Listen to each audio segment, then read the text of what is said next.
네, 안녕하세요. 저는 정신건강의학과 전문의 양현입니다.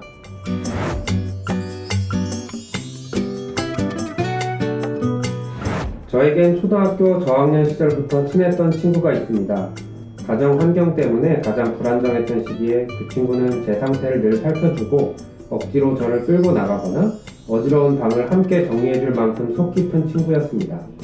저는 술, 담배도 끊고 상담과 생활습관 교정을 통해 조금씩 일상을 회복해갔고 지금은 예전보다 훨씬 안정된 상태입니다. 문제는 저희 둘 다 사회 초년생이 되며 친구와 갈등이 생기는 일이 잦아졌다는 겁니다. 그 친구는 예전부터 갈등을 피하려는 회피 성향이 있었고 문제가 생기면 무조건 잠수를 타거나 입을 꾹 닫는 편이었어요. 개인적인 문제를 저에게 모두 공유하며 저를 향한 의존도가 높았습니다. 저는 불안이 많고 주변을 통제하려는 성향이라 어릴 땐 그런 부분이 서로 잘 맞았던 것 같아요. 하지만 30대를 바라보며 직장 생활을 하다 보니 친구의 모든 고민을 들어주며 해결책을 줄 에너지가 점점 없어지고 어떨 땐 이런 얘기까지 해줘야 하나, 왜 이렇게 부정적인 얘기, 우울한 얘기만 하지? 하는 마음이 피어올랐습니다. 친구는 요즘 외로움에 많이 흔들리는 것 같았습니다. 늘 외롭다, 심심하다, 죽고 싶다는 말을 자주 하였습니다. 그 외로움을 못 견뎌서 아무나 만나고 안 좋게 끝나며 자존감은 점점 더 떨어지고 더 외로워하는 것을 반복하더라고요. 최근에도 남자친구, 혼술 같은 관계나 자극 속에 깊이 빠져있는 상황입니다. 저도 잔소리를 너무 하다 보니 이젠 제 이야기도 들으려 하지 않고 일방적으로 힘든 상황을 저에게 쏟아내고 자러 가겠다며 전화를 종료하거나 제가 한 이야기의 대부분은 기억을 못해서 소통이 잘 되지 않는 느낌입니다. 제가 자살 시도를 했다가 실패한 경험이 있는데 자꾸 죽고 싶다는 말을 꺼내는 친구의 심리도 이해가 가지 않습니다. 그리고 얼마 전 어머니께서 큰 수술을 받으셔서 그 이야기를 하려고 친구에게 영상통화를 걸었는데 친구는 통화 내내 남자친구 메신저를 보며 웃고 있었습니다. 그 순간 겉으로는 이해하는 척했지만 마음이 좀 멀어지는 계기가 되었습니다. 그래, 새로 사귄 연인이 얼마나 좋으면 그러겠어 하는 마음과 오롯이 본인 상황만 존중하는 듯한 이기적인 친구의 행동에 화가 났고 그래도 제일 친한 친구의 어머니가 위독한 상황인데 앞에 대고 웃는 표정을 지어야 했을까? 하는 생각이 들어 실망하는 것을 멈출 수가 없었습니다. 어릴 땐 서로 기대는 관계였지만 지금은 점점 저 혼자 짊어지고 있는 느낌입니다. 그래도 힘든 시절 저를 도와주었던 고마운 친구라서 이 관계를 계속 이어가는 게 맞을 걸지 고민이 됩니다. 어릴 때부터 함께해온 친구 관계가 어느 순간 무겁고 버겁게 느껴질 때가 있습니다. 특히 힘들었던 시절 서로를 의지했던 관계라면 그 감정은 더 복잡할 거예요. 사연을 주신 분의 경우가 바로 그런 것 같다고 느껴집니다.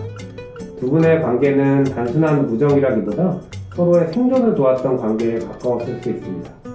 다시 말하면 불안정했던 시기에 친구는 따뜻한 돌봄을 제공해줬고 스스로는 그 돌봄을 통해 세상을 버틸 수 있었던 거죠. 그 시절에는 결국 서로의 상처가 관계의 접착제 역할을 했겠지만 지금은 상황이 달라졌습니다. 사연자분은 치료와 자기관리를 회복하며 스스로의 삶을 세워가고 있지만 친구는 여전히 타인의 반응을 통해서 안정감을 찾는 단계에 머물러 있는 것처럼 보여요. 이때 생기는 불균형은 내가 친구의 기분까지 책임져야 하나 하는 부담감으로 다가올 수도 있습니다. 특히 죽고 싶다거나 너밖에 없다 이런 강렬한 감정 반응을 불러일으키는 말을 들을 땐 더 그런 부담감이 커질 수 있는데요. 그건 실제로 죽음을 원해서라기보단 누가 나 좀 붙잡아줘 라는 의존의 신호인 경우가 많죠. 문제는 이런 신호가 반복되면 듣는 사람 마음은 점점 탈진하게 된다는 겁니다. 지금 사연자분이 느끼는 피로감, 서운함, 거리 두고 싶은 마음은 이상하거나 냉담해서가 아니라 정서적으로 건강해진 사람이 자연스럽게 느끼는 회복의 신호입니다. 이 시점에서 필요한 건 관계를 끊는 게 아니라 새로운 방식으로 조정하는 일입니다. 먼저 둘 사이의 경계를 다시 설정해 보는 것이 필요합니다.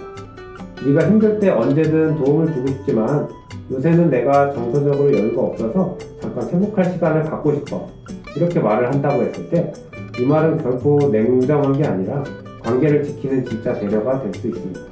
모든 감정을 다 받아주지 않아도 괜찮습니다. 둘째로 친구의 문제를 대신 해결해줄 필요가 없습니다. 이제는 그 친구의 외로움과 불안은 당신의 몫이 아닙니다.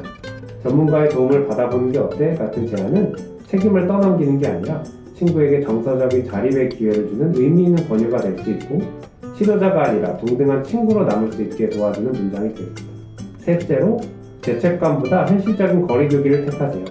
우리는 종종 그래도 나를 도와줬던 사람인데 란 마음 때문에 관계를 억지로 유지하려 합니다. 하지만 진정한 감사는 자기 삶을 건강하게 꾸려가는 것으로 표현할 수 있습니다. 연락 주기를 늘리고 대화 주제를 가볍게 하고 감정의 에너지를 덜 쏟는 것, 그게 서로에게 필요한 성숙한 거리두기입니다. 정리해보면 서로가 가장 힘들었던 시절 서로를 지탱해준 고마운 시기가 있었지만 서로의 성장 속도가 다르고 이제 각자가 다른 방식으로 살아가야 할 때가 온 것일 뿐 이 관계는 실패한 게 아닙니다. 이 관계를 끊어야 할 인연이 아니라 상태를 바꿔야 할 인연으로 바라보는 것이 좋겠습니다. 서로의 상처를 붙잡던 관계에서 이제는 서로의 회복을 응원하는 관계로 변해가는 것, 그게 어른이 되어가는 과정 속 진짜 우정의 모습일 수 있습니다.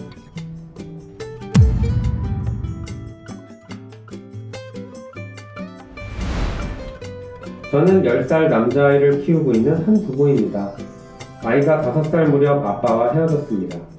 초등학교에 들어간 뒤 선생님께서 수업에 지장이 있다며 치료를 받아보는 게 좋겠다고 하셨습니다. 그 후 한동안 치료를 받았고 음성틱은 조금씩 줄어들었습니다. 지금은 증상이 아주 심하진 않지만 눈을 자주 깜빡이는 운동틱이 남아있는 상태입니다. 자꾸 친구들을 집에 데려오고 싶어 하는데 저는 아이 친구가 집에 와서 아빠랑 같이 살자는 것을 알게 될까봐 스트레스를 받습니다. 부모가 된다는 건 늘 선택의 연속이죠. 특히 혼자서 아이를 키우는 부모에게는 그 선택 하나하나가 더 무겁게 느껴집니다. 아이의 마음을 어떻게 돌봐야 할지, 또 세상의 시선을 어떻게 감당해야 할지, 그런 고민 속에서 오늘 사연처럼 아이의 작은 변화 하나에도 마음이 크게 흔들릴 수 있습니다. 먼저 말씀드리고 싶은 부분은 아이가 보이는 틱 증상은 결코 양육의 실패나 심리적 문제만으로 단정할 수 있는 건 아니라는 겁니다. 틱은 뇌의 운동 조절 회로가 예민하게 작동하면서 나타나는 신경학적인 현상으로 불안이나 피로가 심해질 때 일시적으로 심해질 수는 있습니다.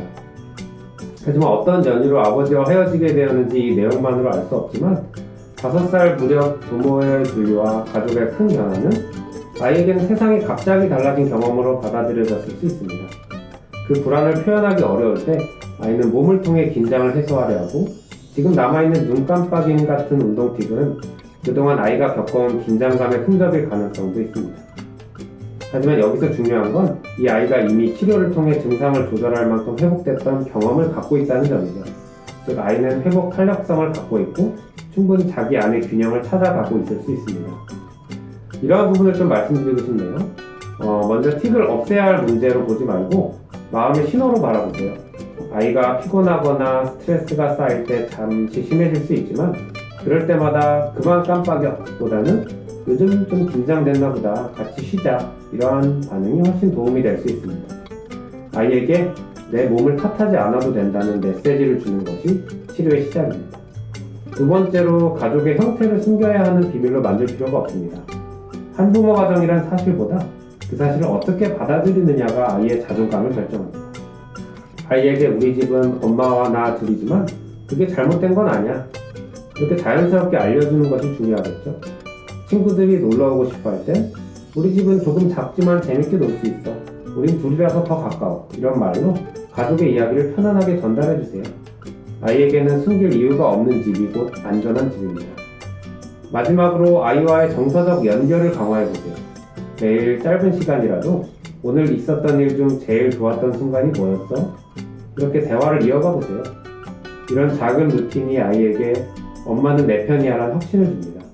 그 안정감이 틱을 완화시키는데도 큰 도움이 될 수 있을 겁니다. 사연자분은 이미 잘 해내고 계십니다.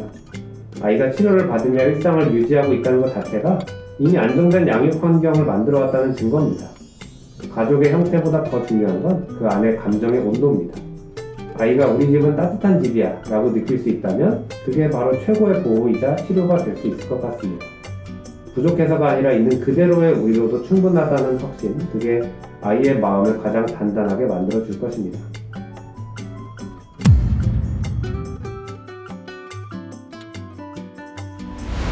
저희 부모님은 60대 중후반이시며 두 분 다 건강이 좋지 않으십니다.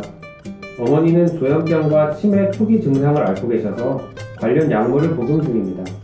하지만 대부분의 시간을 잠으로 보내시고 정식도 거의 없으십니다. 약도 스스로 챙겨 드시지 않아서 가족들이 챙기고 있습니다. 특히 약물 부작용으로 인한 졸림과 일상의 목적이나 할 일이 없다 보니 더더욱 잠에만 의존하시는 것 같습니다. 아버지 또한 관절 건강이 좋지 않아 약을 드시고 계시고 가족 중 어머니를 꾸준히 돌볼 수 있는 사람이 거의 없습니다. 저와 아버지 모두 직장에 나가고 있고 중간중간 동생이 돌보긴 하지만 어머니가 식사를 거르고 잠을 자는 날도 많습니다. 예전에는 어머니가 센터 같은 외부 시설을 다녀보시는 게 어떨까 생각도 했지만 어머니께서는 새로운 환경에 대한 두려움이 크시고 본인 스스로 원하지 않으셔서 실행에 옮기지는 못했습니다. 기억력도 걱정입니다. 일상생활에는 큰 지장은 없지만 날짜를 헷갈리거나 당일날 했던 일을 기억하지 못하시는 날이 점점 많아지고 있습니다. 이런 상황을 계속 두고 가야 하는 건지 아니면 어떻게든 바꿔나가야 하는 건지 혼란스럽습니다. 어머니께서 좀 더 편안하고 안정된 삶을 살 수 있도록 저희 가족이 무엇을 해야 할지 고민이 많습니다. 누군가를 오랜 시간 돌본다는 건 병의 변화보다 가족의 마음이 먼저 지쳐가는 일이죠. 어머니가 장기간 위축되고 무감동한 생활을 이어가고 계신다면 이 상황을 어떻게든 바꿔야 할까 아니면 그냥 둬도 괜찮을까 가족으로서 깊은 혼란을 느끼실 것 같습니다. 어머니께서 조현병, 치매 초기로 치료받고 계신다고 했는데 통상적으로 이러한 두 상태 모두 일상에 대한 흥미가 줄어들고 새로운 환경이 두려워지는 현상이 흔합니다. 따라서 약을 스스로 챙기지 못하거나 센터, 방문, 요양 서비스를 거부하시는 건 단순한 완강함 때문은 아니고 질환으로 인한 불안과 통제감의 상실에 대한 표현일 수 있습니다. 익숙한 환경은 안정감을 주지만 낯선 공간, 사람, 소리는 위협으로 느껴질 수 있죠. 또 타인의 도움은 내가 통제당한다는 느낌을 주어 불안을 가중시킬 수도 있습니다. 가족이 좋은 마음으로 센터에 가보세요. 사람들과 어울려야 돼요. 제안하는 것도 당사자에게는 현재의 나를 부정당하는 것으로 받아들여질 수 있습니다. 결국 이런 거부 반응은 병의 일부이자 자신을 지키려는 나름의 방식이기도 합니다. 이걸 문제 행동이 아니라 불안을 최소화하려는 신호로 해석하는 것이 좋습니다. 몇 가지를 유념하시면 좋을 만한 부분들이 있는데요. 첫 번째로 새로운 변화보다는 익숙한 확장으로 연결하는 것입니다. 처음부터 요양시설이나 주간보호센터를 제안하기보다 현재 일상에서 자연스럽게 이어지도록 해보세요. 예를 들면 날씨가 좋으니까 산책 겸 차 한잔하러 나가볼까? 이 근처에 음악 듣는 곳이 있대. 잠깐만 구경을 가볼까? 이렇게 목적이 아니라 어떤 경험, 활동 위주로 제안을 하게 되면 상대적으로 불안을 덜 느끼게 됩니다. 센터 방문도 병원 같은 곳이 아니라 잠시 쉬었다 오는 곳으로 설명하는 게 좋겠죠? 첫 방문일 경우 짧게 가족이 동행하고 한 30분 정도만 머무는 식으로 점진적 노출을 시도해보세요. 두 번째로는 돌봄을 가족 안에만 가두지 않는 것입니다. 모든 걸 가족 안에서만 담당하게 되면 결국 정서적 소진은 불가피하죠. 외부의 도움을 청하는 것은 돌봄의 실패해서가 아니라 지속 가능한 돌봄을 위한 전략일 수 있죠. 하루 한 번이라도 방문 요양 서비스를 통해 식사나 수약 등을 지원받는다면 가족은 감시자가 아니라 지지자로 돌아갈 수 있습니다. 세 번째로 약물과 수면 패턴은 꼭 주치의와 상의를 하십시오. 졸림이 심한 경우 의외로 약물의 종류나 복용 시간을 조정하는 것만으로 이 깨어있는 시간이 증가될 수도 있습니다. 최근 들어 하루 대부분 주무신다, 식사를 자주 거르게 된다처럼 구체적인 생활에 대한 정보를 제공하는 건 실제 주치의에게도 진료에 실제 큰 도움이 될 수 있습니다. 마지막으로 가족의 번아웃 관리인데요. 지금 가족은 도와야 된다는 의무감과 도움을 강요할 수 없는 무력감, 이 사이에서 지속적으로 소진이 되고 있어요. 이럴 때 우리가 완벽하지 않아도 괜찮다는 수용이 가장 필요합니다. 돌봄은 장기간의 레이스와도 같으므로 한 주 또는 하루마다 길진 않더라도 스스로에게 신체적, 정신적 회복을 위한 시간을 확보하세요. 그게 가족 전체를 위한 기초 체력이 되어질 겁니다. 어머니가 세상을 향해 마음을 닫고 계신 것처럼 보여도 그 안에는 여전히 가족의 목소리에 반응하는 감정이 남아있을 거고요. 지금 해야 할 일은 어머니를 바꾸는 게 아니라 가족이 접근하는 방식을 조금 다르게 만들어 보는 것. 그 작은 변화가 어머니의 하루를 열고 가족의 삶에도 숨쉴 틈을 만들어 줄 수 있을 것 같습니다.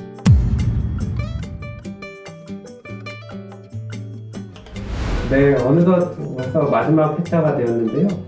지금까지 대전 시민 고민자랑 많은 관심 가져주셔서 감사드리고요. 내년에는 더 알찬 내용으로 더 도움을 드릴 수 있도록 노력하겠습니다. 예, 감사합니다.